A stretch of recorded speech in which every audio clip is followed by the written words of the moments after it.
Probably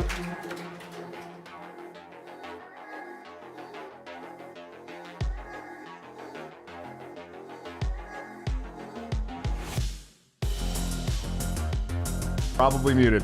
Hello, and welcome to another episode of Break Cycle. I do it every fucking time. Every time. I do it every time. I mute the mic and I forget to unmute it.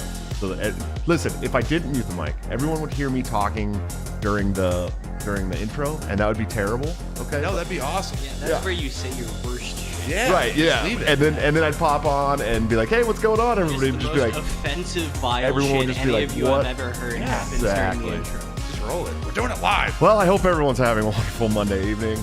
We're one day removed from Election Day, so we wanted to do an awesome show for you guys tonight. I'm very excited about it. Of course, before we get too far into any of this, let's check in with my co-hosts, because they're both sitting on the couch like a bunch of nerds together tonight, because we can only get two mics to work for StreamYard for our guests.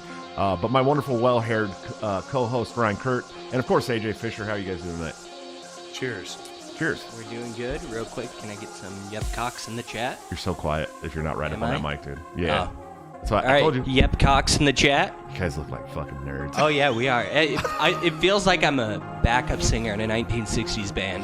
I love it. Of course, we want to talk about some sponsors. We got TopLobster.com, the man, the myth, the legend, my good friend and partner on Break the Cycle, where you can get this great Scott Horton in the war shirt that you see me wearing tonight by using BTC at checkout for a 10% discount, or you can join the Patreon, subscribe star, become a member of the YouTube channel under all of my videos by hitting the join link, where you can get into a private Discord server where I know he just dropped, Top Lobster just dropped like 10 new designs in there, and you can get those up to 2 weeks before it goes to the general public at like a 30% discount. Big discount for Break the Cycle supporters, and if you're like $5 or $10 a month and you're buying Top Lobster's new gear every month or so, you're really saving money actually, and supporting both entities. So you can't go wrong. Great stuff. Go check them out. Of course, executive producer of the show, anthemplanning.com, for all your emergency and crisis planning needs. Check them out today. See what they can do for your business, home, or personal life. They're doing a wonderful job that the government has historically sucked at much cheaper and much more efficiently. They help organizations solve unsolvable problems in the technology and HR arenas. Their team leads by example. Anthem consultants have led their own organizations through demanding periods of change. Now they help clients succeed in the face of technology and personnel changes. Not personal changes. I always get that one wrong, dude. But you guys just stare at me and let me do it too. You never try to correct me, make me feel like I'm fucking up, but that's okay. You do a good enough job of that yourself. Yeah, you're right. You know what? Fuck you guys. Just both sitting over there on the couch drinking beers, making me feel shitty about myself. I appreciate it. What else do we get paid for? Executive producer gang of up the on you all show, show. Colwell Creative Content. They specialize in SEO, website design, optimized website content writing, optimized blog posts, copywriting, social media content management, newsletter writing and design, ghostwriting and editing services, resume and cover letter writing. They've worked with all kinds of clients, including real estate, addiction treatment, mental health, healthcare, banking, and payment processing. They've worked with just about every industry, even libertarian political candidates and influencers, such as my good friend and mentor in politics for quite some time, Mr. Larry Sharpe. So if they're good enough for Larry Sharpe, I promise you they're good enough for you. They've been in business since 2012, worked with hundreds of clients, and they're great, man. They're also good friends of mine. You guys should definitely check them out. I'm definitely going to use them for the podcast. It'd be stupid of us not to use them for the podcast. Like if Larry uses them, you know what I mean? They're good. Because Larry like trains CEOs and shit. I mean, the guy's... Yeah, the guy's pretty cool. Yeah, he's and pretty I'm cool. not just sucking up to him. Yeah, we're because not he just can hear sucking me up to him right because he now. could hear us in the behind in the back room. And of course, last but not least, executive producer of the show, the Blood of Tyrants wine. Tyrants are losing their heads over this wine, the official spirit of 1776 anarchy in a bottle. You can get 10% off this delicious Merlot that we love very much by using break at the bloodofTyrants.wine. Great stuff. Check them out. Guys, I'm very excited for the show tonight. As I said, we are one day removed from Election Day. Now, as I've talked about on this show very often, I am not a huge fan of democracy. I think it's led us to absolute ridiculousness. And you know, so goes history as well in many societies. It's kind of just been the downfall of a lot of places. Kind of led to getting sacked by the Visigoths, that kind of stuff. But I do understand why people do it, and I understand that there's some defense to it as well. I have basically made a pact with myself that I will vote. And when I do vote, it's going to be for defensive action only, or candidates that I know are going to get into positions to, reduce the scope, the size and scope of federal and local and state governments. That's why I work with the Libertarian Party. A lot of people ask me, why do you work with the Libertarian Party, man? They can't win. They can't do this. Yeah, but I'm not going to go out and work with candidates that I don't believe in, that I don't agree with, that don't share my philosophy, my politics, my principles. I'm not going to work for candidates that are going to make life harder on my children, harder on my wife, harder on myself. I'm not going to do it. And so I work with Libertarian candidates because I see them wanting to get into these positions to relinquish power, not to take power and hold it over people's heads, right?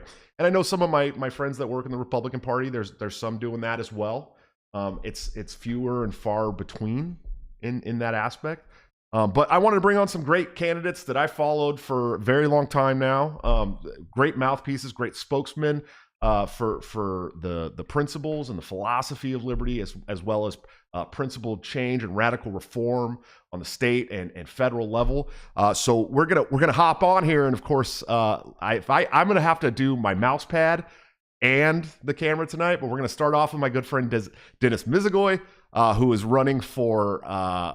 What happened? Oh, there we go. Dennis Misigoy, who's running for U.S. Senate out of Florida against Marco Rubio, right, Dennis?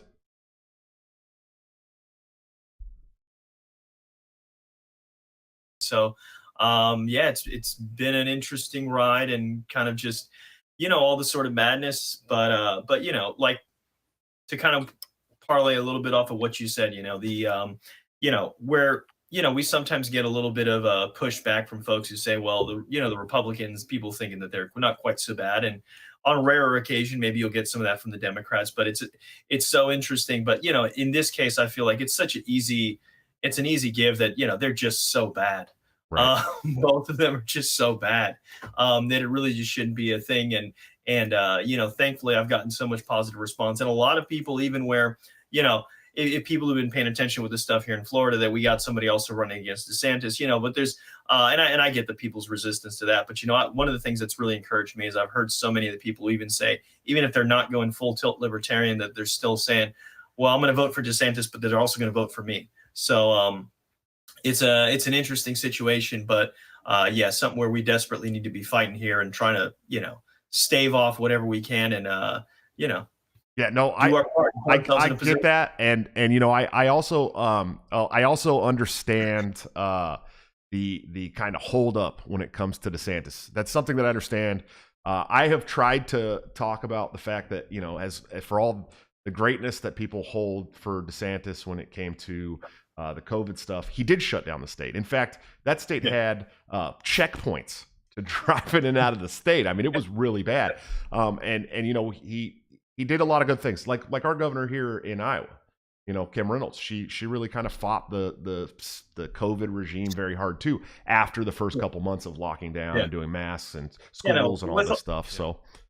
No, I mean, I give them credit for when they do the right thing. I mean, and that's a point I was trying to make with Republicans and Democrats. I try to be fair and be honest and give people an honest assessment when I think they do something good or when I think they do something bad. Mm-hmm. And at the end of the day, but the difference is like what you're just talking about, these guys, and I was explaining this, I'm trying to think who I was talking to. I think I was talking to, I was at the Florida Cannabis Festival on Saturday doing an interview with the Dro TV guys. And, the difference is that these guys, they put their finger up in the wind around their base and they try to figure out which way's the wind blowing and try to figure out, well, okay, maybe they don't want the lockdowns and the mandates. Okay, they're not all paranoid about it. I'm going to open up. Or maybe they think that they are in the Democratic states, and so they do it. But there's not even a question about, man, does the government have any legitimate authority to be doing this and shutting things down and locking people in their homes and everything else? It's not even a question for them. And for us, we already know the answer. This is just way out there. And so, but we take what good we can get, and you got to deal with what the political reality of it is as well. So, sure. And second, maybe the most hated man in Georgia politics, Mr. Shane Hazel, sir. How are you doing tonight? Oh, you're talking about somebody else, man. Hated. Come on. Not hated. They love you there, buddy, right? That's right. Yeah. I mean, a couple pieces of hate mail every couple years. Who's no big deal at all. Yeah, we're doing a thing down here again.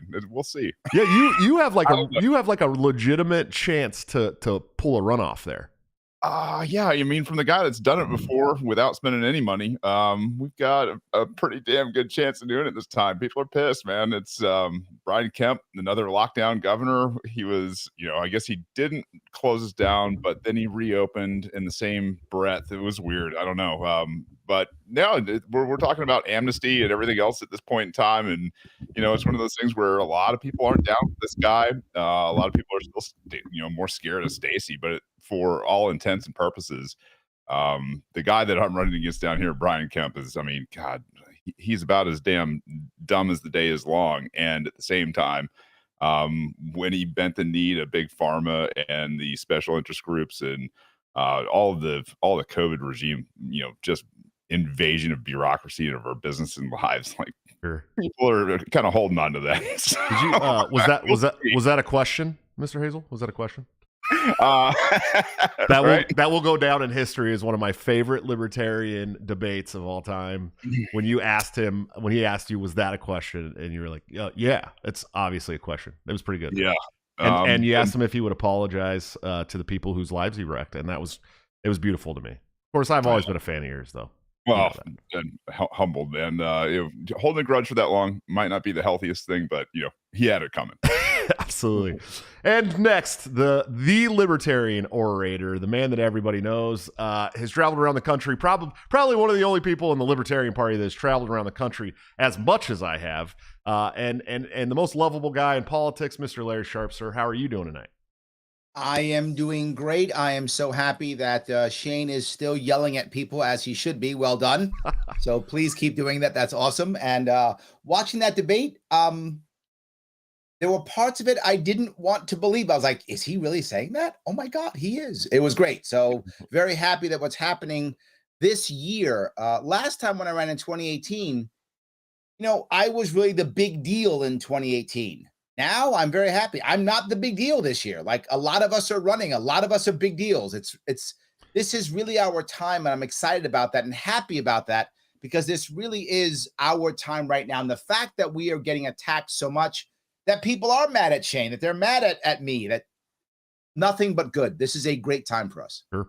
Yeah, I agree. And I think, man, it's so funny because, there was this big change in the Libertarian Party recently. I mean, just a couple months ago. And there's been like this real big push from some people who were unhappy about it, that we're not doing a good job. Nobody's doing anything right. We're not running candidates. We're losing, ballot access. We're doing this, we're doing that. But really, this is the first time in my time with the Libertarian Party since 2016, when I came back to the Libertarian Party for the first time, since my first time joining the party in 2010, that I've actually seen candidates like all over the country getting into debates and making noise and getting media. And it's like they're starting to notice, and there's more people starting to join the party, and there's more people willing to fight, and there's more people willing to work on coalition issue-based coalition. Conservatives. Yeah, but hold on. You said something. You said, oh my God, we're losing donors. Oh my God, we're losing ballot access states.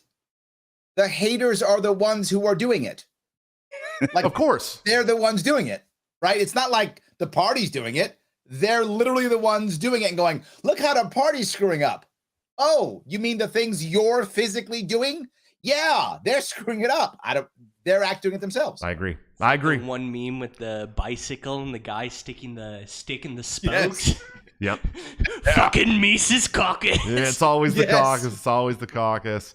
It is what it is. But we got to get to last, but certainly not least. Also, maybe one of the most hated guys in PA right now. Soon to be working out here to spoil some things. Mr. Matt Hackenburg, running for governor in Pennsylvania. Sir, how are you doing tonight?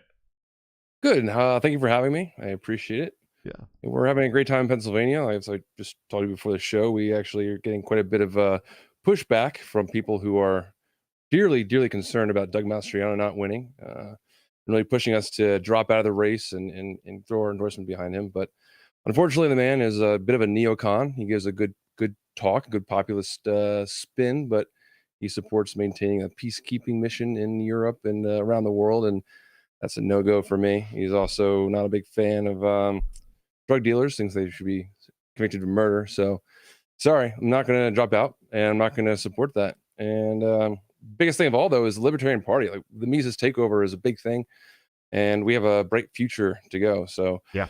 I was approached and offered an offer in his administration to endorse him, but I rejected that because my feeling is that the Libertarian Party's mission here is more important. And at this point, we're picking up pennies in front of a steamroller. So whatever little power we can get from his administration today is not worth what we get from that ouchie effect that we're going to cause when the Republicans are all blaming me later for costing him the election. Exactly. Well, and let's be honest, it's Pennsylvania. It's not like he's got some amazing chance of winning there, right? I mean, it's probably a lot closer than it seems. I mean, polls are bullshit. Yeah. Pardon my language, but they. Have you seen my show, Matt? How dare you fucking say that on this show? Yeah. I curse quite a bit, but I'd like to apologize, every now and then. Sure. But yeah, so he's probably closer than it seems. I mean, the election fortification system in Pennsylvania is quite strong. So as I told Doug on the phone, like I don't think they're going to let you win, sir. But I don't know if you're allowed to say that on YouTube. But hey, you used to be able to not say that, but now you said the correct words. The fortify, election fortification. Yeah, fortification. As long as you say fortification, I think you're okay. It was so funny because in 2016. You could talk all day about election interference and faulty, machines. Russia stole the election. Yeah, Russia and all this stuff. Yeah. And now you talk about it and they'll kick you off YouTube. It's really funny how that works. It's almost feels to me like maybe it's a partisan thing. I don't know. What do you guys think? I don't know. Well, do you think No, the I'm sure it's mainstream totally media organic. will try and fortify the election results for Stacey Abrams again? Well, I mean, if we're going to ask somebody about that, we'd want to ask Shane. Shane, what do you think? Oh man, they've already picked who's going to win down here. Are you guys kidding me? They're going to go to a runoff. They'll get extra money. They'll hang out for a little bit longer and pat each other on the back and shake each other's hands. And good job, great race. Congratulations at the end of it. No, man, I don't know. It's all rigged down here in Georgia anyway.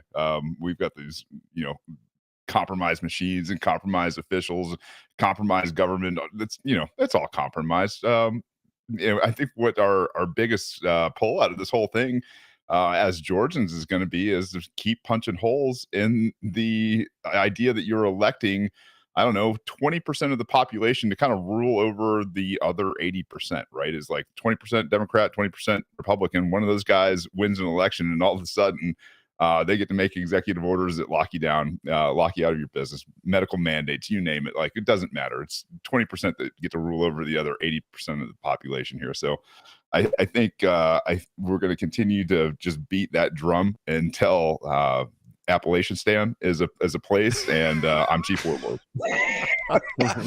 Yeah, absolutely. What's that? I said I think that this whole thing is gonna backfire. I mean, as the dollar crumbles and everything else is happening, especially with fiat currency and everything else at this point, this nexus in the universe of interconnected circles and concentrics, it's like we are sitting through something pretty massive down here in Georgia. I think between myself and Stacey, had she not gone on record and say, well, we're going to accept this, I think she'll probably maybe walk it back when she loses and go, there's no way it happened like this. Right. Because I think the fix is in for Brian Kemp. When you give everybody in the state, these giant salary increases on the taxpayers that you just fleeced and bragged about, and then had to walk it back to say, we're going to give you guys tax rebates and all that other kind of crap because there's a libertarian in the race. It gets a little bit dicey, but yeah, I think the fix is in. I think Kemp's got it. Not tax rebates. Holy shit, dude. It's funny. Oh yeah, property tax rebates, gas tax has been repealed down here. We got constitutional carry this year. Like, you think you're not having an impact running as libertarians? Let me tell you something. Like, these guys have to come in and out of the medical mandates, pushing vaccines, masks, and all other bullshit. To start doing something a little freedom based when there's libertarians in the race. Sure. And it's funny. It's making me jealous now. Yeah, it's funny to me because I've lived in Georgia. I lived in Georgia for a little bit when I was a kid, and Just hearing like tax rebates in like a state that used to, I mean, Georgia was like, it was like a rebel state, man. I mean, it was one of those states that was like, we're not going to fucking go along with all this shit. One of the worst, or one of the best. Georgia was, if you've read their secession document, it's all fuck you, we want slaves. that is the entirety of it. While other states are more nuanced, Georgia was like, nah, slaves. That's so crazy to think about. I mean, that part of that Constitution was good. Yeah, I haven't read all of the secession document from every state that tried to secede. I probably should, because I talk about that stuff quite a bit on the show. But I'm just not as intelligent as some of these other people. You know what I mean? I just can't be. I try. Larry, we were talking. I'm jealous. I am so jealous. Yeah. You guys actually have states that actually like respond to libertarians. Mine do too, though. Mine actually respond also. How my respond is, when I went to the Republicans and I said, now I'm a fusion state, which means in my state, we're the only state where we do this, where you can actually run on multiple lines, right, at the same time. So I can run as a Libertarian, as a Democrat, Republican, conservative, whatever I want, and a bunch. And all the votes together count for my victory if I were to have one. So I went to the Republicans and I said, hey, why don't we follow this Evan McMullin plan, right? McMullin in Utah, where it's 4-1 Republicans and Democrats. And the Democrats said, statewide election, we can't win. What the hell? We'll get behind this McMullin guy and see what we can do. And now Mike Lee, who, by the way, I'm a friend of, I like Mike. I don't want him to lose. I was on stage with him during Freedom Fest. I don't want him to lose. But he has a chance of losing when he won with 40. He won by 40 points last time. There's actually a chance that he might lose because all the people got together to go against him. Right. So I said, hey, why don't you Republicans, let me be that guy? And they were like, Larry, you have to become a Republican. I said, then I lose because we're 3-1 Democrat to Republican. Right. It doesn't work. And I said, look, don't pick me. Just let me run in your primary. Just let me run in your primary. I'll run as a Libertarian, just like Bernie Sanders runs the Independent Democratic primary. Right. Let me run as Libertarian in your primary. And they went, you know what? No. And we're going to spend $20,000 to $40,000 on suing you off the ballot in civil court. Of course. And they did that. Yeah. And then they didn't sue anybody else. They only sued me in civil court, got me off the ballot. I dropped $300,000 on trying to get on the ballot, $40,000 on lawsuits, lost. I'm not joking. When we cut state and federal and including all appeals 9 times. Well, then people want to ask you, Larry, why not the Republicans, Larry? Why not the Republicans? Yes, I literally said, just pick me, and I said I'll run in your primary as a Libertarian, and I'll win in your primary. And they were like, yeah, you might. So no. So we're gonna sue you to get you off the ballot. And we're gonna sue you instead to get rid of you. And it's so crazy. We talked about this earlier today. Online, it was kind of your page on Twitter and my page on Twitter, kind of double teaming the people that were coming up, going, "Oh, we have to vote Republican." I said, dude, it's New York, okay? Yes. The Republican is not going to win in New York. I don't know what kind of copium some of these people are huffing, right, in New York, to think that the Republicans are going to win against Hochul. Okay, this is just insane to me. Where at all outside of upstate do Republicans win in New York? They don't. They do win locally. Locally, Sure. A lot of Republicans win in New York State locally, but not enough. I mean, we have a supermajority in our assembly, Democrat, a majority in our state Senate, Democrat, and I want to be clear on something. A Republican has not won any statewide election, not AG, not lieutenant governor, governors, and nothing in 20 years. Nothing. Nothing. What kind of copium do you have to be? I mean, California. Trust me, Republicans can win. Just trust me. We got it this time, trust dude. me, guys. Well, it came to me in a dream. It's so funny to me because I'm from California, right, Larry? And I'm from the Bay Area of California.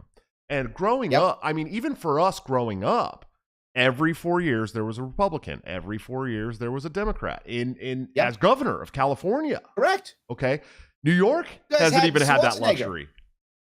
New York hasn't even had that luxury. I mean, I'm saying nothing. It's pure copium for any Republican in New York to be saying the Republicans can win here. You have a better chance of getting Larry Sharpe elected as a Libertarian than you do of winning a Republican race for governor there. I tell people this all the time, and some of them are starting to get it. New York will go gold before it goes red.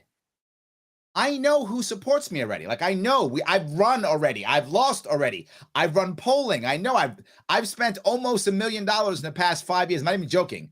Almost $1 million in the past 5 years running across this state. That's how much time and energy I've spent. I know that of the 100% of people who support me, 25% of them are registered Democrats. 40% are registered Republicans. 35% are other or third party or something else. That's as close as a third and a third and a third as you're going to get in New York State. There's nobody who could do this. I was polling at 6% across the state last December before I announced.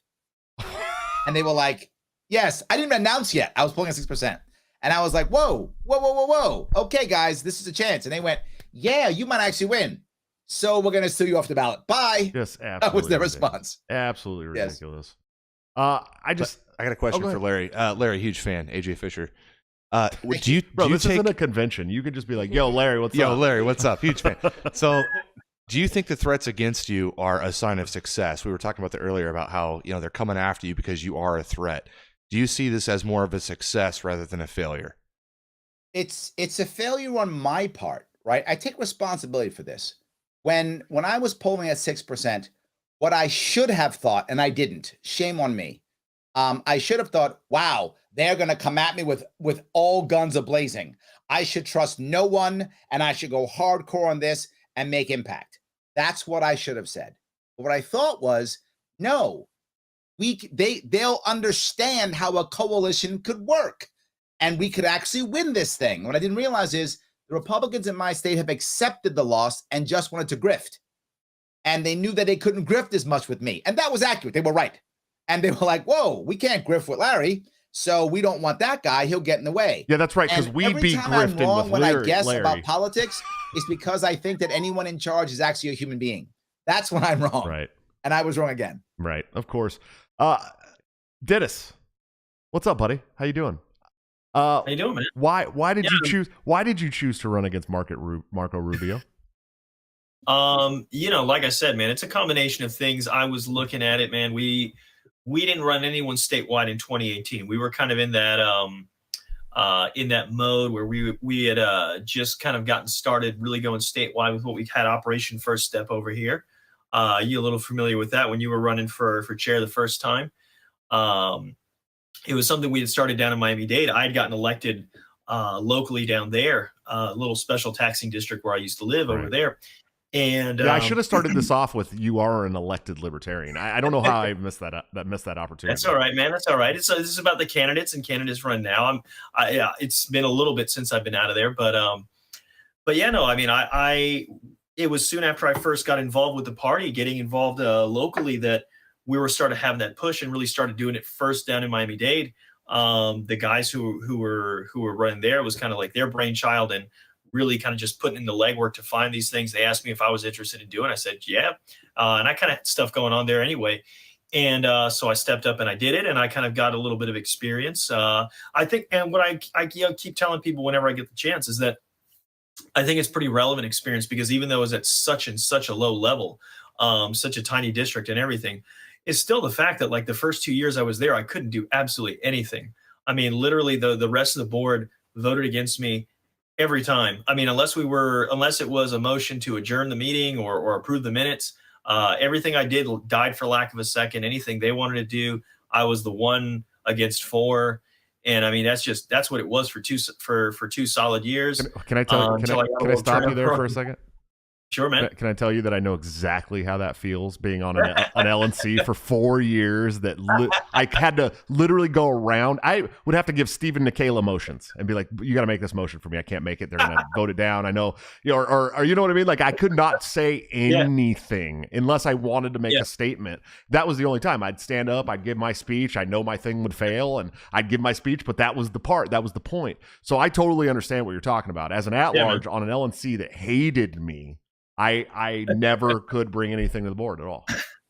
Yeah, no, it was something where, and I was jokingly sort of called it, as being the lone no vote and all these sort of things. It's like the Ron Paul experience, man. You do that for a few years, and like, thankfully, like I said, I got some turnover in the midterms in 2018 and was able to do some stuff after that. They weren't libertarians per se, but it it was enough to where I could work with people and actually, you know, make a little bit of progress, make meetings accessible, cut a bunch of nonsensical spending that nobody wanted. Right. And so kind of went on from there. But like I said, in 2018, when I'm in the middle of all that, we didn't run anybody statewide. And part of that was the focus on all the local stuff, which I understood.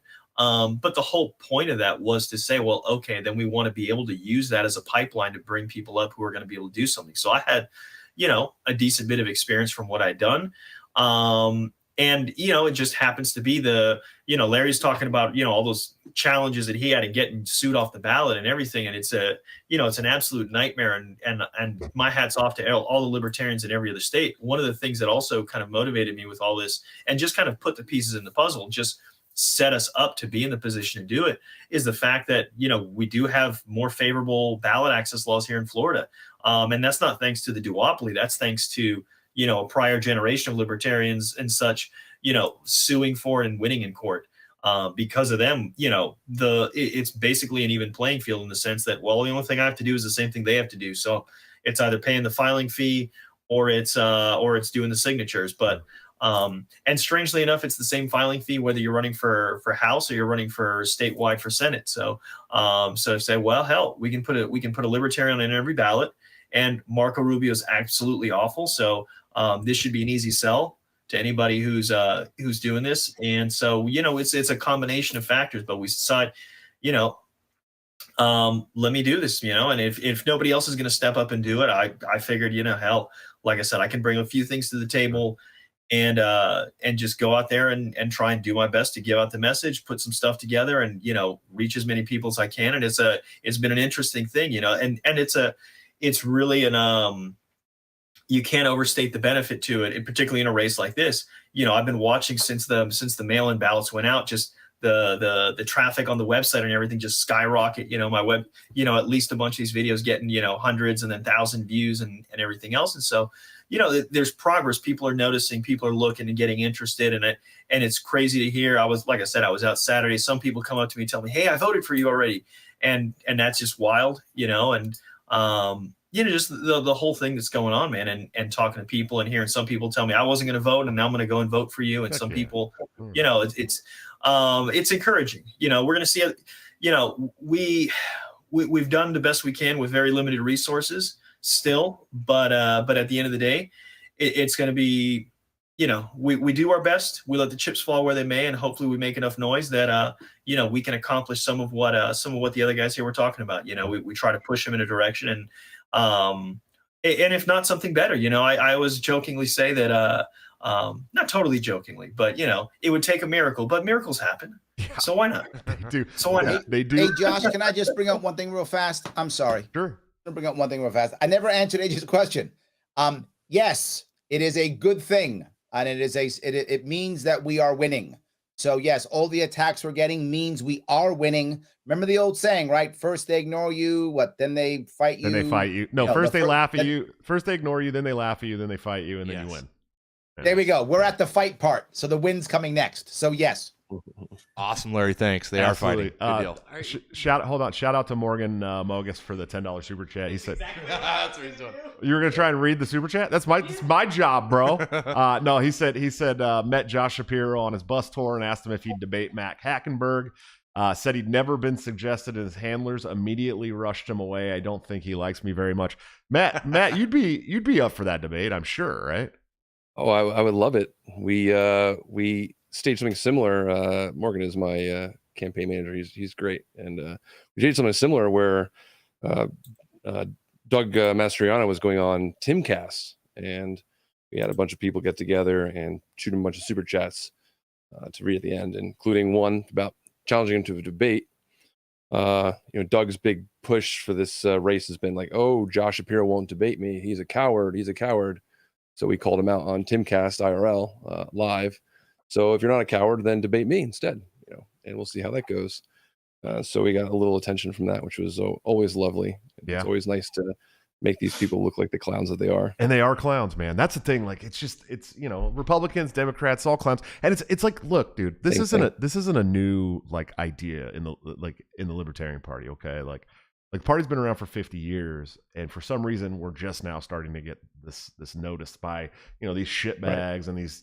Listen, I try to tell people I've traveled all over the country, right? I've gone to like 48 states over the last 6 years or something like that. I've gone to a lot. I've met a lot of politicians, state legislators, and local politicians, senators, Congress people, a lot. And I'd say like 95% of them are absolute pieces of shit. I mean, you can tell from the first minute you meet them and talk to them that they're absolute pieces of shit. I mean, even dumb the Libertarian Party. Yeah, and dumb. Even the Libertarian Party, a lot of bunch of the old guard, people who are just, LARPing politics, playing politician, like scumbags, right? Just stab you in the back. And it's like, why? For your own, grandizement, it's bizarre. And if you're a good person, if you're a functioning, healthy, loving person, you're not used to it and catches you off guard the first time. If you're a functioning, healthy, loving person, you're probably not in politics. Exactly. Hey, shut up, dude. You know what I mean? I'm like, I'm kind of functioning.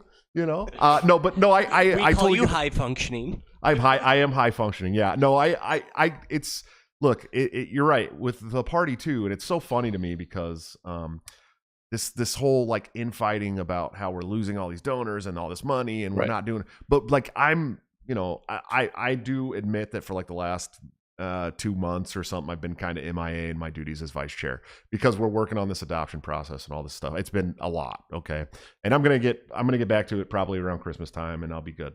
But I also get to watch what's actually happening, and so like I'm watching all this good stuff happen. At the same time, all these people who used to have control of the party are telling me that all this bad stuff is happening in the party. And I'm like, I see what's happening. Like, I actually know. I've been in executive session where I know like the specifics that we're not even allowed to talk about publicly. And like, I know that the party is doing very well right now. I know that our candidates are. Look, at Alabama got ballot access all on their own. They're running like 50 statewide candidates or something. It's fucking insane. Yeah. Okay. Like Alabama's never done that. A microcosm of just like a national. Like we, I'm privy to a lot of the stuff that's going on behind closed doors, and we're doing phenomenal. We've gotten more candidates on the ballot this year than ever before. This is the first time we've ever been approached by a major party candidate to make a deal with us. So it's like we are, kicking ass and taking names. Well, and a lot of people don't understand. Like your state party was like one of the first parties that got like overtaken by the Mises Caucus. And I mean, it's the birthplace of the Mises Caucuses right here in Pennsylvania. Yeah, Michael Heiss and Luke Inzer, and I mean they're from. This is where they're from, and and Mark, and I love all these guys. They're all just some of my favorite people in the world. But all great. Yeah, it's a great team here. Yeah, great absolutely. But it was like once they took over last year at the convention, it was like the doomsaying started right away. Oh yeah, the party's done here. All ballot access is going to be lost. They're not going to run any candidates, and that they still are saying those same things, despite you guys having more candidates running than you've ever had. Not only that, not only do we have more candidates on the ballot now, we did it all with volunteer petitioners. We didn't do any paid petitioners for the first time ever. And they had to pay because they the claim to fame is that they had more elected libertarians than anywhere else. Although all of those elected positions, very few of them were partisan. A lot of them were uncontested. I know the truth about Pennsylvania. My wife is the auditor of our town through that. I saw Michael Heiss getting sworn in for his duties as election. What is it? Election counter, vote counter, or something like that. That he got elected. Michael Heiss, and he's like, I can't believe they're letting me do this shit. He's just sitting there like, I don't even know how to count. I think he just wrote himself in too. I don't think he actually put himself on the ballot. He just wrote himself in and he won. And so like these were the like the elections that they were holding up as like this great thing. And like, don't get me wrong, Florida did something very similar. And I'm sure that Dennis will talk about it in a little bit, but Florida did something very similar with the Operation First Step. They basically went around the state and found every single election that they could run somebody for, and found everybody that would run for those elections and ran those elections, and they got a ton of elected libertarians. It was smaller positions, but what it does is it helps you build up your repertoire so that people know you in your community. And I talked to County Supervisor Jeff in California. Did I say that right, Larry? What's his name again? I always mess up. Jeff Hewitt. Yeah, Jeff Hewitt, right? Jeff Hewitt. He is he's a supervisor in Riverside. Right, county supervisor in Riverside. I talked to him about it. He won a city council seat, and then a mayor seat, and then county supervisor in Riverside. Now, Riverside County has it has a budget that's like $2 billion or something like that. It's got a population that's bigger than like 10 other states or something. It's crazy, right? And so he's like truly, before Amash flipped, he was like our biggest elected libertarian in the country because it was such a big demographic of people that he was actually in charge of. There's 5 county supervisors, this huge budget, all this stuff. And he said the same thing. He said, run for a small local position. People in your community will start to trust you. When he was the mayor of Calamasa, he got the opportunity to get all of the fire department and the police off of the CalPERS retirement, get them all on their own 401k. He basically saved his town from going bankrupt. Everyone was happy. I mean, and he got to show what libertarian policy can actually do, and that's how he got elected the county supervisor. He also got to shake hands and mix it up with all these other people that work in these positions, and it's a good thing to do. I don't want to take Gotcha. Yeah, but the Republicans stabbed him in the back with Larry Elder. Of course they did. There's so much power to be had at a local level, and this is one of the main Mises messages, especially in our state in Pennsylvania. Like my campaign is more to drive attention to the local races, right? I provide like a morale boost, a shining light in the distance for the local races, because those are the races that really matter, right? Whether it be like town councils and state reps and things along those natures. Those are actually what matter. Those are races we can win, and we can actually make change. And the governor race, statewide race, it's like, well, I'm never going to win. They're not going to let me win, right? But I can help bring attention to the down ballot candidates, which is a huge part of our role here. Well, and I don't think a lot of people know. I want to touch that piece if I could for a second, Josh. Yeah, go ahead. Because I think he's exactly right. Right, in 2018, even though I only got 2% of the vote, that was enough for New York State for me to get ballot access for the party. I crossed the country I crossed the state in 2019. Again, I crossed the entire state supporting local candidates. Most don't know this. We had 107 victories in New York State in 2019. We went from 0 libertarians to 107 in 1 year. And then in 2020, the state took our ballot access away. And they all went away. But he totally correct. Yes, Matt's 100% correct. Local's what matters. The reason why in New York State the governor race matters so much is in New York State, that's the only way to get party status. Yep. Literally, we could have a senator. We don't have party status. It is, according to our law, it must be the governor's race only, and now the presidential race. And you must get a certain amount in that race only to get ballot access. So that's why we run governor candidates. Quest Fanning, thanks for the $5 super chat. He said if 10% of Larry Sharpe's ideas were implemented, New York would improve overnight, e.g., corporations co-naming and maintains bridges. 100%. Totally correct. Yeah. Yes. And they won't take it. When I was on Rogan always ended that one by the same way. He said, Larry, you have great ideas. You should lock those ideas down. I said, why? He said, people will take them. I said, take them. I don't got to run anymore. Fix my state. I'll go back home. I don't need to be doing this. I'm not punishing myself. Take my stuff. Shane. Been there for 5 years and no one takes it. Shane. Yes, sir. So your race is going to be a lot of fun to watch. I'm very excited. If you need to bug out to Iowa when it's over, you're free to come hang out with us. We got an extra room. You can bring the family. I totally get it. You also have another race where your candidate in Georgia was invited to the debates, which is crazy to me. I mean, just to see a gubernatorial candidate that's not Donald Rainwater in Indiana and a U.S. Senate candidate get to be included in the statewide debates on television, syndicated, all this stuff is crazy. Who are you voting? Are you voting for Herschel Walker? Are you as big a Cowboy fan as other people, or are you voting for Chase? Oh, you are such an asshole.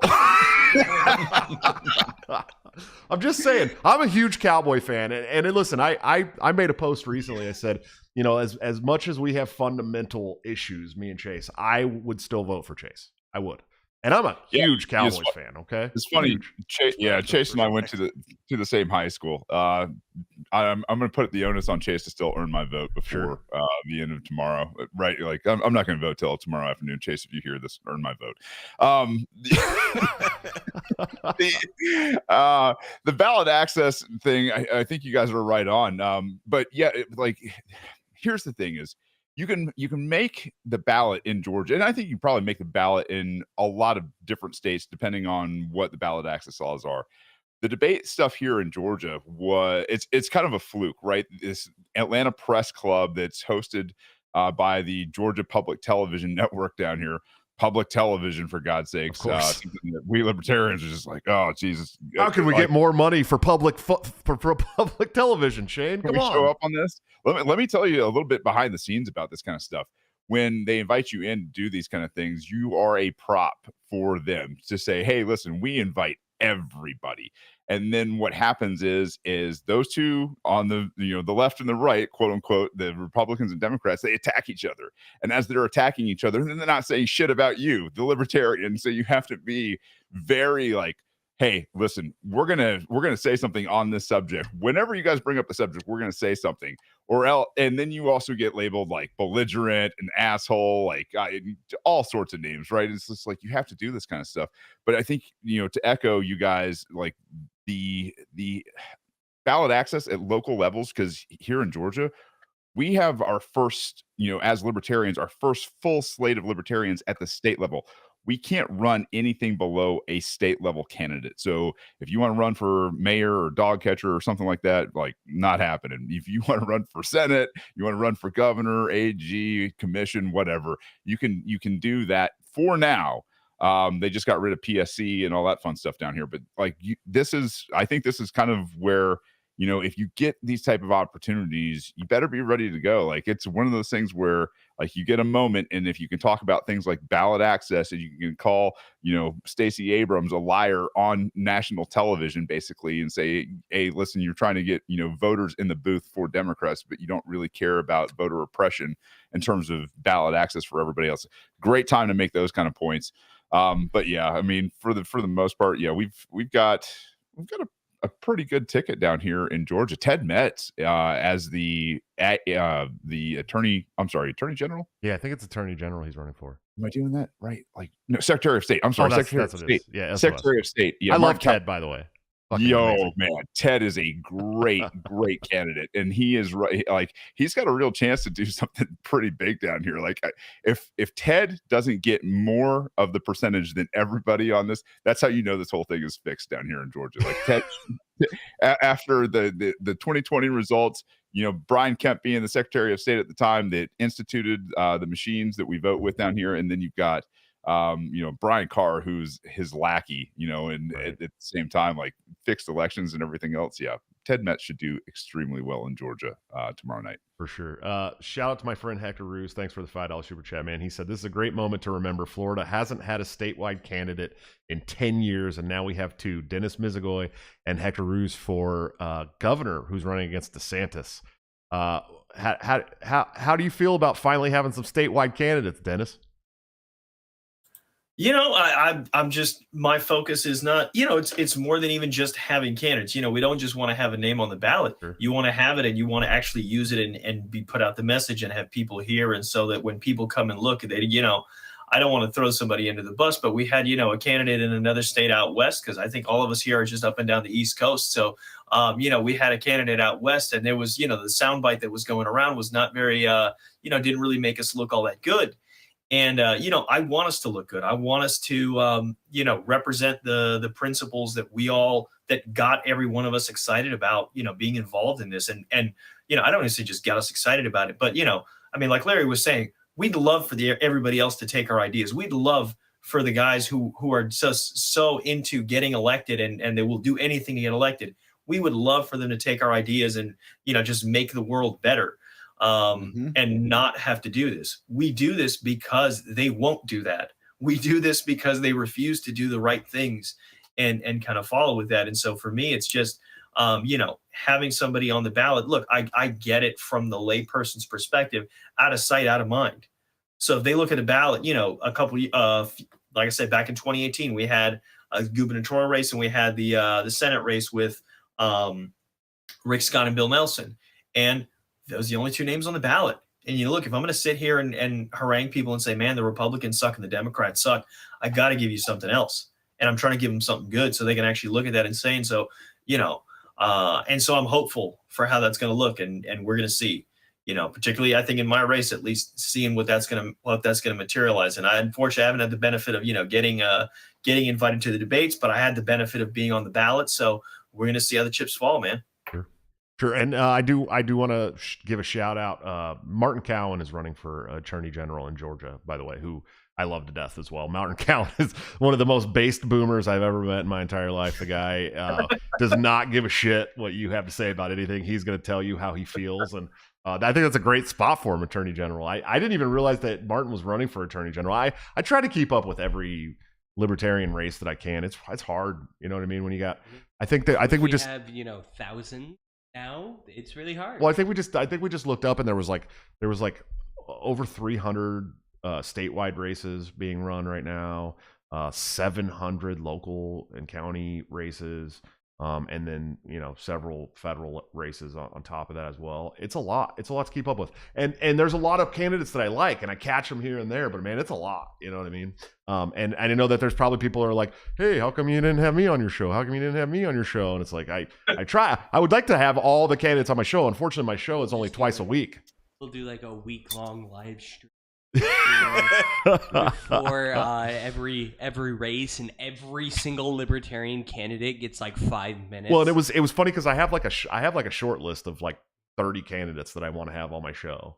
You know what I mean? And I'm like trying to get it gone, and that's why I did this, because I was like, well, at least I could have 4 of some of my favorite candidates that I've been watching on. And of course, I've had the other 3 of you on. I've never had Matt on the show, but I did want to get Matt on the show. I was able to meet him in Reno, and he just seemed like a great guy. So I was excited about his, and the Mises Caucus was really excited about his campaign, which always makes me very happy. If the caucus Josh, is excited. what you're doing though is very important. It is very important to have. It's very important what you're doing, and I say this because, look, if you're a Republican, the Fox News puts on 9-10 Republicans a night now, right? If you're a Democrat, MSNBC puts you on all night long. We're the ones who don't get anybody. We don't get any press, right? And my Libertarians Drinking Coffee Live that I did when I'm not running, right. I've had over 100 candidates on. I have them on all the time, because we got to get candidates accustomed to being interviewed, long form. We have to give them that content they can put on their websites, on their YouTube pages. We have to do that. So you doing it is important. If you only got it twice a week, maybe you should be doing it 3 times a week. Well, anyway, you should be doing as much as you possibly Larry, can. I'm raising 6 kids here, man. Give me a break. Well, throw them on there. Have one on your lap. Come on now, do that. It's fine. Don't worry about it. We've talked about we've talked about doing that with my 11-year-old, having my 11-year-old on as a guest once in a while. I had my mom on the show when I first started the show, and everybody loved that. It was one of my most viewed early episodes, which I thought was funny. What's up, Ryan? I think we could get my mom on, except the rule for her would be we could not swear. That's the full reason she doesn't listen, because we drop the F-bomb too much. Oh, dude, I don't think I could do an episode without cursing anymore. I would love to try to do that. I know I'm supposed to be reserved and stuff, but people know who I am. They know that I cuss and say the F word. I was a sailor, man. You know what I mean? And I was an anti-war activist after that. It was I used to scream fucking war hawk at all kinds of different Republicans in person, and that's who I am. And they say something about really intelligent people cuss a lot, but I don't think that's true, because I'm not very intelligent. Okay. I do cuss a lot. No, it's true. Christian, wholesome boy. Matt, what do you think? What do you think's gonna happen in your race, man? Oh, I think I don't think I'm gonna win. I think I'm gonna hopefully clear 4% and get us ballot access. I'm really hoping that the establishment party races between Shapiro and Mastriano will be close, and I'll take the blame for that loss, even though it's nonsense. But you're also I'm free really to come bug out in Iowa, dude, if you got to. Okay. You have friends. Oh, it's good. It's good. I mean, I like a little challenge, a little fun in life. You're also not a small guy. I feel like you could probably handle yourself pretty well. I think you're the biggest guy on this episode right now for sure. Probably. Yeah, he's a big man. 6.5 feet tall, so I tower over him. He's 6'5". Yeah, neither you or I are small. I'm 6'2". Yeah. I'm 6'2", 240. I'm not a little guy, and you got an inch on me, I think. Oh, I'm 2 inches shorter than you. Are you really? Yeah, no, I'm I 6 can't tell. foot. I can't tell anymore. Maybe I'm shrinking. I know Matt definitely towers over me. There's no doubt about it. I met him. I tower over all. There are rare instances where someone's taller than me, and it's very awkward. Yeah, you're 6'6", right? Yeah, dude. When I'm supreme dictator, everyone who's taller than that to me. We got to get rid of everybody who's taller than me right away. Yeah. Absolutely. And also immediately put it out in the news that I do not poop. Actually, I expend all my energy because I never stop working. I don't even have a butthole. So no, I get it, man. I mean, it's gonna be tough, dude. Pennsylvania can be a rough place. As a Cowboys fan, who understands people from the Philly area very well, it can be really rough when they're not happy with you, man. I mean, are you prepared for that? It's like Pennsylvania is an interesting state too, because it's a very different culture, and Philly versus Pittsburgh and everywhere in between. Very different cities. Really, I mean, I'm excited for the Fetterman race. It's just brilliant. Running our state is just so wonderful. Hello, everybody. Good night. As well, true. Yeah, as well, true. Yeah. He's as well, true. He's basically the. I feel like if you could point to the absolute pinnacle of democracy, you would get John Fetterman. That's who you would get. Yep. And he's running against Oz, Dr. Oz. Right. Which is like really? The guy supports like wearing masks. It's like the Republicans deserve to lose. I hope they lose, and they deserve every ounce of it, and they should hopefully learn something. What district are they running in? This is for Senate. Oh, that's Senate. That's U.S. Senate. Oh my God, they're gonna put that guy up for Senate. Why did I think it was? Why did I think it was state Senate in my head? Nope. Oh my God, God, this is like Fauci on meth. They really want to. They really want to put that guy up in the U.S. Senate, dude. That's great. True. We deserve that. That's what we deserve right They're now. sending their best. I hope he wins. I can't wait. I mean, it's gonna be great. I mean, burn it down, baby. Burn it down. If you're gonna listen, if you're gonna have a circus, you got to put your best clowns up. You know what I mean? Right. I actually get the clowns, squeeze them in that clown car, and we have Biden, we have Fetterman. They can have great conversations. Think about it. As well, true. They debate back and forth. And I just want to see. I just want to see Joe Biden and John Fetterman have a conversation in the same room together. Just those two on camera for an hour. I want to see Fetterman. I want to see Fetterman like filibuster, like a Republican controlled Senate filibustered by John fucking Fetterman. Like hello, a speak everybody. And spell you threw in the bath. It's like the speak and spell you threw in the bath. Holy shit. He's wild, man. I don't know how you guys. I don't know. I don't know what the hell are the Democrats thinking in Pennsylvania, dude? Well, so bad. It's the Democrats are pointing these horrible people, and then the Republicans are like, "Hey, you know what? Let's see if we can do worse." Yeah. And it's like, really? What the fuck? I swear the state is not retarded. Like, our state is way less retarded than our candidates. I don't know, man. It's kind of hard to watch that race and think that Pennsylvania is not super retarded, dude. I'm gonna be honest with you. But I did have the best sandwich of my life in Pennsylvania, so I can't be mad about it. Excluding Kensington Avenue. We're excluding Kensington Avenue. I don't even know what Kensington is. That he does. In Philly? Is that in Philly? That's the street in Philly that has its own YouTube channel. There's a whole YouTube channel. Do you know? You're in the more in the Pittsburgh area, right, Matt? Me? I'm actually out in the eastern Pennsylvania, but I identify more with the western Pennsylvania. Oh, so yeah. You're like almost New Jersey. Is that what or am I getting that? Yeah, right? I can see New Jersey from my porch. Okay, and, yeah, that makes sense. It's kind of like how you can see Russia from Canada. It's like that close, right? Yeah. But like more communist. It's funny that you guys say that because my good friend Mike Rufo, who's also on the LNC now, is from New Jersey. And he was on the show once, and one of the best explanations I've ever heard, because I was like, well, how about the Republican and Democrat fight in New Jersey, and how are Republicans there? And he's like, listen, we don't have Republicans. We have progressives, and then we have far left communists. Yeah. I mean, that's all we have. There is no Republicans in New Jersey. And I felt that on like a visceral level coming from California. You know, because the Republican guys, I got to touch this. If you're going to talk about this is New York City. You got to remember this. Bloomberg was our Republican mayor. That's all I had to say. So I beat Rufo. I beat him. Just saying, when it comes to bogus Republicans, New York City, you guys cannot touch us. I got you beat. Oh, Larry, Bloomberg was just a wonderful Republican, though. Okay, he's not at all a gun grabber. He definitely didn't support any of the sugar taxes or anything like that. He's great. I don't know what you're talking about. He was about literally. I'm being very clear. He wanted to make it illegal for you to sell a sugary soda drink more than 16 ounces. That would be against the law. That was our Republican mayor here in New York City. Just so you're aware. Hey, when Michael Malice says that Republicans are just the Democrats or the progressives driving the speed limit, he wasn't talking about Bloomberg. Bloomberg's a straight up Democrat, not driving the speed limit. That's correct. Yes, that's a Malice quote. Yeah, that's a Malice quote. Oh. Progressives are Progressives just driving progressives driving. How the we speed roll limit. in New York City is what you do is when you want to run for office, they say, okay, are you a communist? And you go, no, I'm a regular socialist. Oh, you're a Republican. Got it. Done. That's how that works.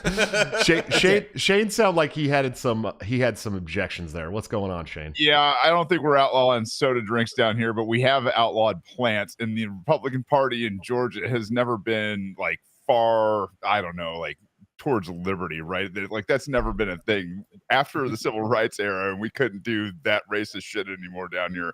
All the Democrats that were in the assembly just said, we'll just run as fucking Republicans. And guess what happened? They ran as Republicans and they won. And now we have this blue dog Democratic type of thing that's a little more progressive than it even was back then. That's the state of Georgia. It's quote unquote red because all the Democrats became fucking Republicans because they couldn't do racist shit anymore. Yeah, because they were like, well, we don't have slaves anymore. I was talking about this whole Kanye thing recently, and I was like, this is the most I've ever seen the left mad at a black business owner since the end of the Jim Crow era. And people got really mad at me for saying that, but it's true. You said African American business owner. I did say African Which American, makes it better because it could. Nobody knew either if I was be talking about Elon Kanye or Kanye. Elon. Yeah, exactly. It's Elon. It's that joke had like some layers to it for sure, especially after all the shit people were giving me about all my other quotes that week. So I was like, whatever, dude. I talked about that on the show a lot recently too. I mean, like the Run DMC thing in New York and how the rappers were coming out of the hood back then, and like Adidas took advantage of them. But there was a bunch of record executives that were like taking advantage of hip hop artists and still do that to this day. And a lot of them happen to be of a certain religion. So it was like, I could see why rappers specifically would be like, okay, well, but I'm not saying that it's an actual conspiracy that's really happening. Okay. I want people to understand that. Okay. Because that's what people on my, Give us $1 billion. That's what people on my Twitter think that I'm talking about. I just said that I understand where Kanye's coming from because in his profession, he deals with those people a lot. Yeah. Start super chatting or you're anti-Semitic. Yeah. And that's the thing. I'm part Israeli. My dad's side of the family is Israeli. I've been told this week that I can't be Jewish, or I can't be Jewish unless I'm a practicing Jew. But also if you have Jewish heritage, you're automatically Jewish. So I was like, I'm just really confused. I don't know which one I am anymore. So if you do criticize me in any way whatsoever, you're anti-Semitic. Dennis, what's up, buddy? How you doing? I'm good, man. I'm just enjoying being a part of the show and being just sharing the space with everybody else, man. Except for us, we're stupid. We're like the Weird Al Yankovics of libertarian podcasts over here. We just kind of parody ourselves. But how do you think your race is going to go tomorrow, man? I don't have a clue, man. The only things that I've thought about, I mean, I'll tell you what, I approached everything in kind of stages, and I said, what I kind of wanted to do, and I just took it one step at a time. And the first thing was making sure that we qualified. And then once we qualified, was then okay. And from here on, I'm just going to be at peace with whatever we do, and we're going to try and do and reach as many people as we can. And I just look at it from the standpoint of like, well, look, we've put together all the kind of stuff that we have. My hopes is just kind of looking at, well, how am I going to do versus like the prior libertarian statewide vote totals? Because obviously, at least we have from the presidential elections, whatever Jorgensen, Cohen got in 2020 and some of the other things in the past, decade or so or whatever. And so if I can pass those bars and at least, we can be raising that standard a little bit, I'll be happy with that. But like I say, I don't want to count it out. I mean, I've heard some other people tell me other numbers, and I've seen, I'm trying to think polling. They're not including us in polls. No. But what I'd seen out there, at least in one place, they had 2 or 3% that were for other and 10% that were for undecided. And I think a lot of those undecided are kind of looking out, and you know, I'm interested to see what the heck it's going to look like tomorrow. Sure.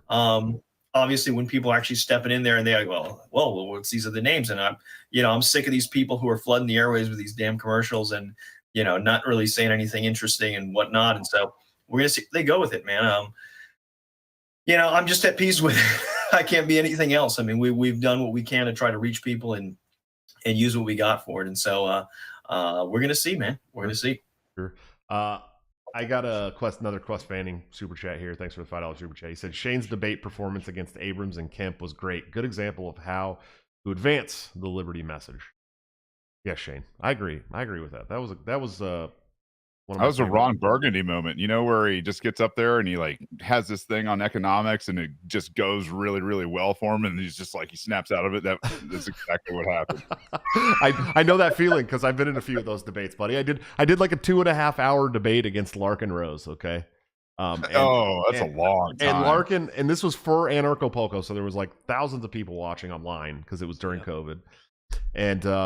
And first of all, I want to say that Larkin Rose, I mean, was like, to me, he was on a pedestal. A lot of his writings and stuff like that, and it really, I mean, kind of brought me to being who I was. It was a big part of my journey. So here I am debating this man who I've read and in The Most Dangerous Superstition and watched some of his presentations, and I'm like, oh shit, this is gonna be rough. And I came away, and people were like, hey man, I think you won. Like I had like Agorist like telling me like, you won. We don't agree with your point, but you won. And I was like, I don't know how I did that. And then in fact, I was just at Pork Fest a few months ago, and I gave a talk at the Mises Caucus tent, which was pretty normal talk. I was just talking about the future of the Libertarian Party and stuff. And lo and behold, walks in this little short gentleman named David Friedman, who I have his book literally right behind me, and decides to start debating me during my talk about January 6th and the Mises Caucus and all this stuff. And then he does it again the next day at the main pavilion when I'm giving my hour-long talk on the stage. And I'm like, oh my God, like I'm starting to get to a point where like really big names and like great thinkers are starting to debate me, and I don't know how I still don't know how I got here. I guess is what I'm saying is I don't understand why you guys let me get to this point. Yeah, you kept don't crawling. think you guys give yourselves enough credit. I'm serious, Shane. Like I don't know why you guys let me get to this point. But here I am. I'm gonna tell you why, Josh. I'm Yes. gonna tell you exactly why. Because in 2018 you didn't quit. Right. That's the reason. Sure. That is that was your point, that you could have walked away and you didn't. That was your point where you could have taken a whipping and said, I'm knocked down, I'm not getting back up. You could have done that, but you instead, you pushed on all the way to the end. I was with you. Yep. And then you got back up and you kept going. That is the reason. That was your crucible, and you passed the test. Well, and you're let's good now. And let's be honest, 2018 was fucking embarrassing, Larry. Like I wanted to quit, buddy. Like I know you did. I was like, whoa, that was brutal, dude. I got my ass whooped. And, I had traveled to all these states and talked to all these people and given speeches. And I lost my job and I let go of a relationship. And it was just like, wow, what do I do now? It's over. And I fucking lost to Nick Sarwark of all the people. Yep. I am so embarrassed. And I did want to quit, Larry. I did. And I wanted to quit I wanted to quit in 2020 when I lost too. I did. Of course, a little short, wonderful gentleman that I've become good friends with over the last 5 years, Michael Heiss, came up to my hotel room and said, get your ass back down on that floor right now. I said, all right, I'll go back down there. He's a tough little guy, man. Absolutely. So I just wanted to give you a reason why. For anyone else watching who falls down, the number one thing is get the hell back up. Yeah, that's the number one thing. Get back up, especially in this politics game. I think a lot of people don't understand. Like, I got friends who ran for office once, political office, and they got beat real bad, 2 or 3% as a libertarian. I got friends who lost real bad as Republicans and Democrats, and they're always like, oh man, that was so disheartening. I can't do it again. And it's like like most of them were like state rep candidates, and it's like you didn't even have to go anywhere. You just stayed in your own county. You know what I mean? Like, go do it again. What's wrong with you? Now people in your county know you. You've door knocked. You've talked to people. Like, you're gonna lose running as a libertarian. You're very rarely gonna win your first candidacy as a libertarian. And I think I've talked with this about this with Larry before in the past too. You're probably not gonna win your first candidacy as a libertarian. You're just not going to, unless you're running for a very low level position. If it's state rep or anything above that, or even city council or mayor, I mean, it's going to be very hard for you to win as a libertarian. And when I was going to run in my district, before I had to move halfway, like right before election season, we just moved in August. I didn't have enough time to establish residency in my new district to run against, I think it's Claire Kelsey here. I was gonna door knock the shit. I know out you of were, doors but I had to move unexpectedly. We had to move out of the district that I was running in. Okay, no big deal. But I was excited because the Republicans weren't going to run anybody against me. I was just going to get to run against the Democrat, and I was going to get to door knock without the stigma of an R next to my name.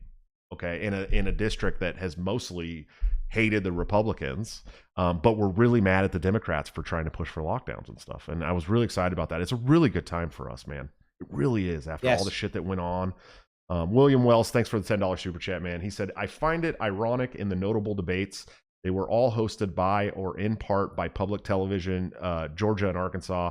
I am proud of my home state, North Carolina, getting greater than 50K registered libertarians. That's a hell of a feat, man. 50K That's registered awesome. Libertarians. Yes. That IPTV thing is also in Iowa as well. That's what happened in 2018. Really? And this year too, yeah.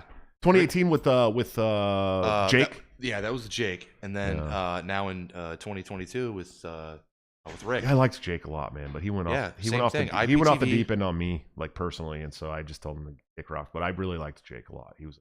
Yeah, he brought me into the party. Is a lot. That's a lot. Yeah, we have a lot in Iowa. We have a lot in Iowa. Never too. got more than 30,000.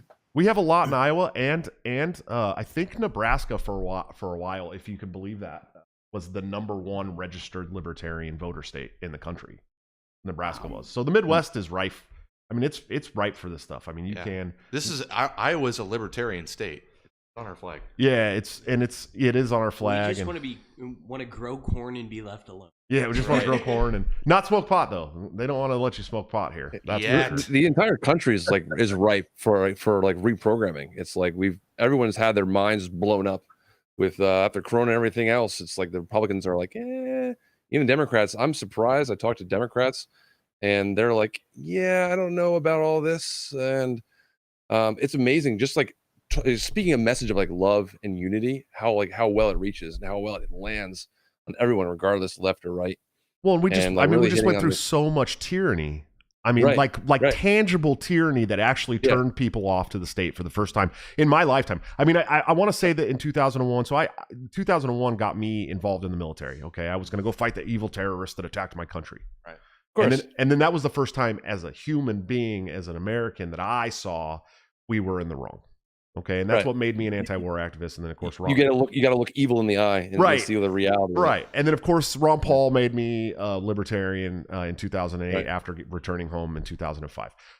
But this is the first time I can remember where it was like massive, eye-opening experience for people all over the country to say, we can't ever let this happen again. You know what I mean? I saw people leaving the Democrats. I saw people leaving the Republicans. I saw people saying, we're going to fucking bug out and never be a part of this society again. Like that's when that happens on like a huge level. Like, I don't know what's coming, but I do know that because of that, this is the first time I can remember seeing the libertarians get this much notice in this country. Oh yeah, for sure. It's like, people I talk to, the most interesting thing about this is like the people I talk to, they're like, this is all bullshit. Like, so many people realize that like the left versus right, the R versus D is all just choreographed like professional wrestling. It's all fake. Right. And like so many people I talk to realize that, and like, this is all bullshit and this doesn't matter.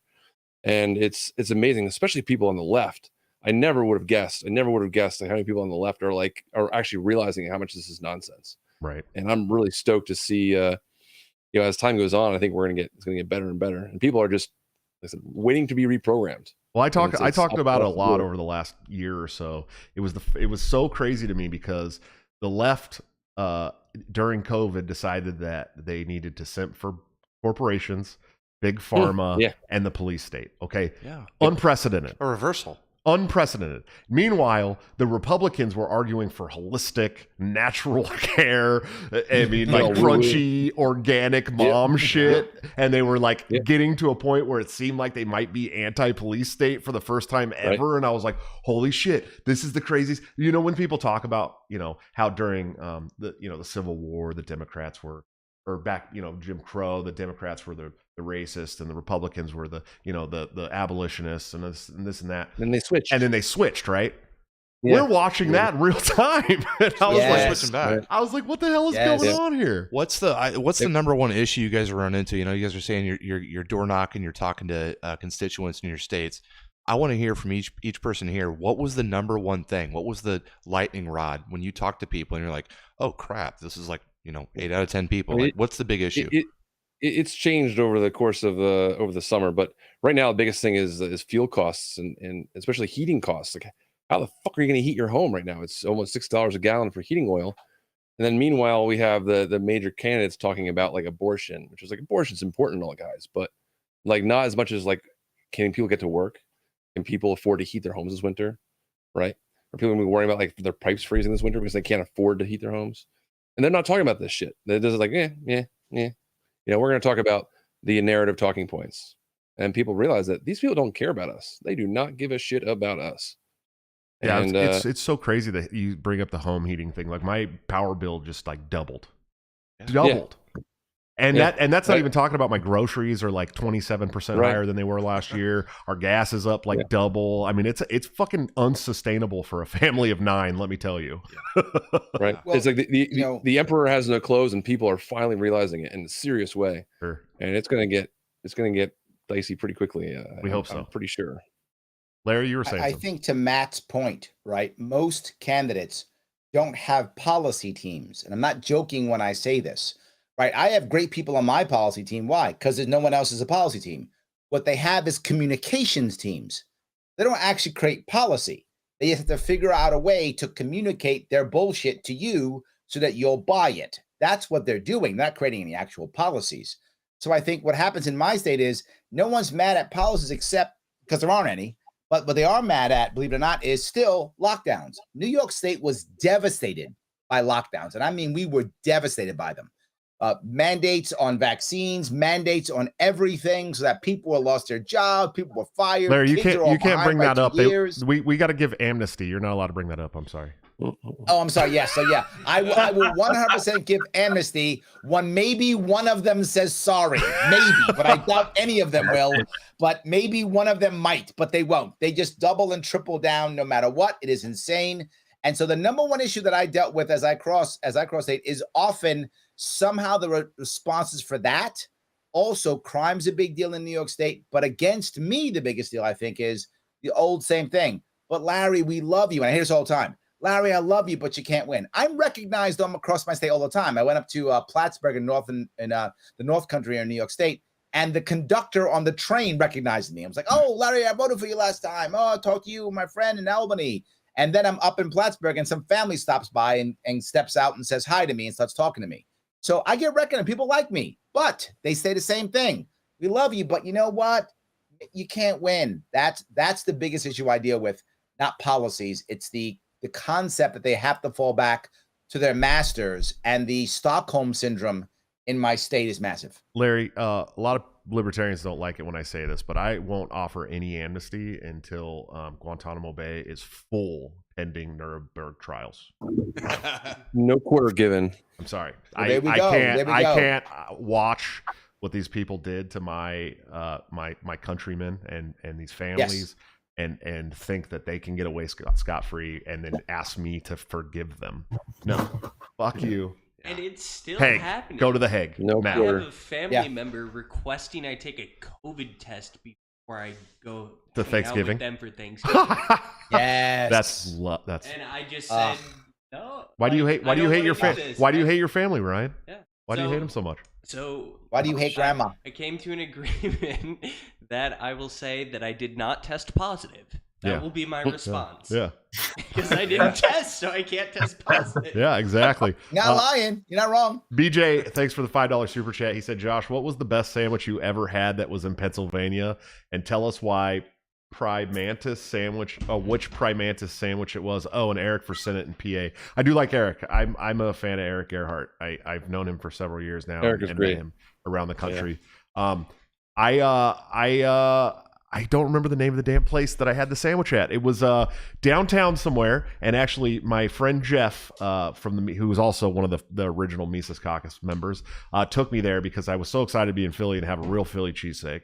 And so he took me to have a Philly cheesesteak. I think it was like Steve's Prince of Steaks or something like that. They had like jars of giant cherry bomb peppers all over the place, and it was like amazing, like the best. Because I've had lots of Philly cheesesteaks. I love Philly cheesesteak sandwiches. I had never had one in Philly before.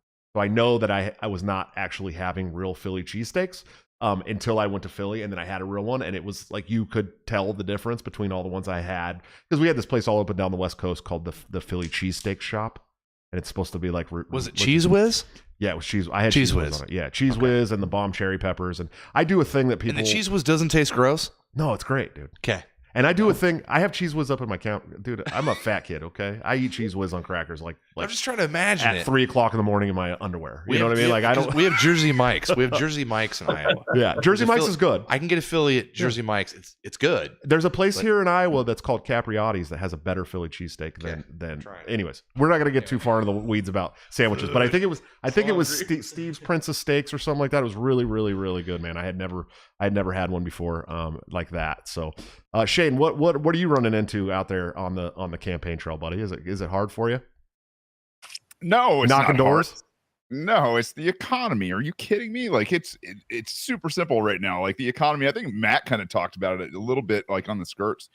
To be in this space as you guys are, especially from the Mises Caucus, coming from like Austrian backgrounds and all this kind of stuff, this is like slam dunk city for everybody, especially if you're into Bitcoin, right? Like you're talking about reprogramming right now, reprogramming the communications protocol for human beings from this shitty centralized digital currency, because the dollar is a digital currency by pretty much, every standard, right? Because only about 20% of it is actually in cash, right? There's not that much in banks. So when you look at this force and coercion and fiat currency system that we live under, which is complete and total corrupted communications protocol from one human being to another human being, because money's just technology. And now you're starting to see this emergence of this free, peaceful, consent, savings-based Austrian code that's based in mathematical certainty,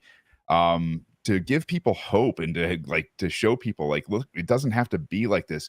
There is money that's out there that's not manipulatable, and it's actually deflationary. So if you put it in the bank, it's going to be worth more tomorrow than it was today or 10 years from now, or things like that.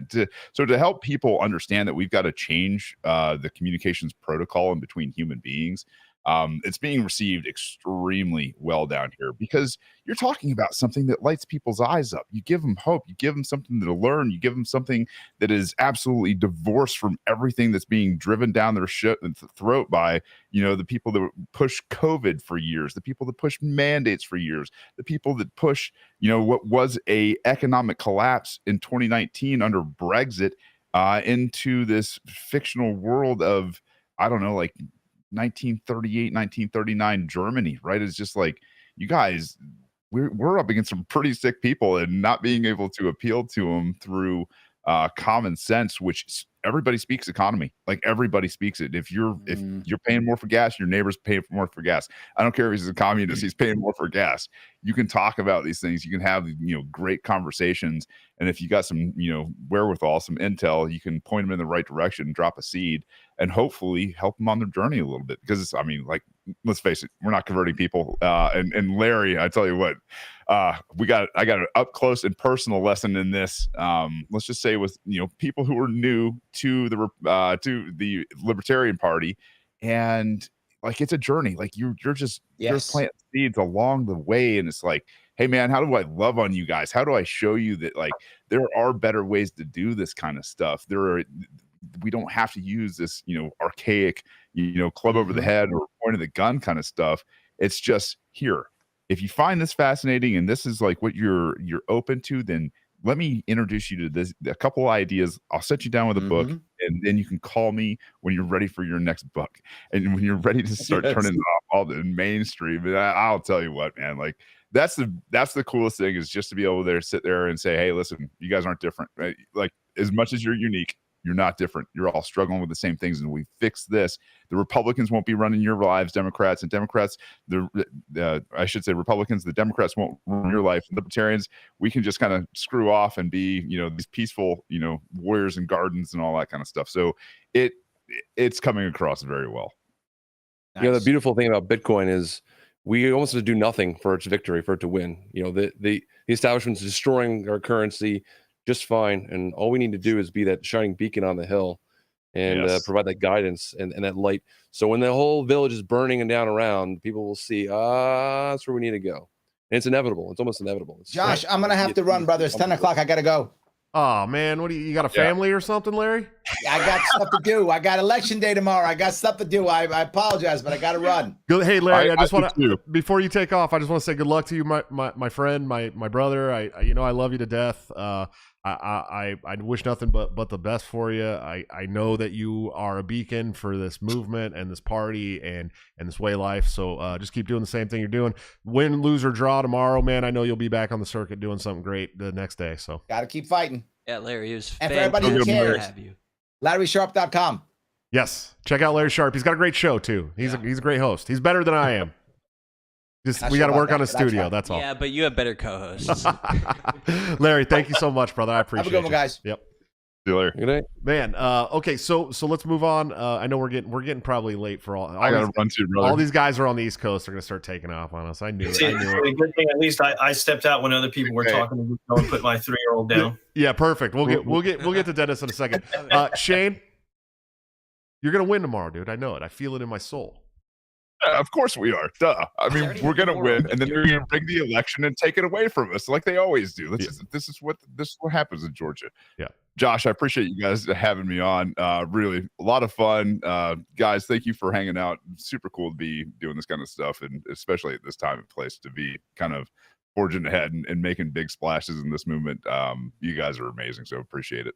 Yeah, absolutely. Thank you for everything that you're doing, Shane, and I look forward to seeing your results tomorrow. Again, win, lose, or draw, man. I got faith in you. I know you'll be back out in the circuit fighting for liberty for all people the next day, man. So we appreciate you. Peace, guys. Take it easy, brother. Good night. Dennis. All right, I have a quick story Here we go. for you, Dennis. So Ryan, just heads up, when Ryan says a quick story, we got about 20 minutes. I've actually met one of your opponents before, and I think he might be a demon because my appendix nearly exploded the next day. So the last picture I have where I have my appendix is me and Marco Rubio. Oh boy.